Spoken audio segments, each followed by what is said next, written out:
higher costs. One thing that I've not heard addressed on this campaign trail are PBMs, and I'm sure that some people out here are aware of that. That is the middleman in the drug market, and that is a great expense to America. A pill that might be 30 cents in another country is $3.50 here. There's an extreme expense because of the PBMs.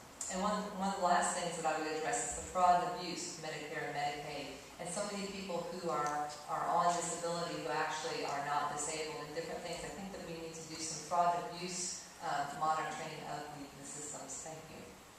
Thank you, Kristen. Now we move on to the doctor, Larry Bucshon. Yeah, I'm committed to having this bill eventually repealed, and let me tell you why. Because not only is it bad for medicine, it's bad for business. The amount of penalties and taxes on business is going to further cripple our economy, which already has an over 10% unemployment rate. But from a medical standpoint, it doesn't do anything to control costs. The costs of health care are going to continue to go up. It expands coverage, but it doesn't address cost. So what do you put in its place? Well, you have to have, from a physician standpoint, you really have to have tort reform. And the reason is not because it saves people like me money on malpractice. It's because it saves the system money on unnecessary testing and studies that are done by physicians in order to protect themselves from malpractice lawsuits. Some people estimate as much as $100 to $150 billion a year in America is spent on that practice. You also need to maintain some of the insurance reform that's in the bill.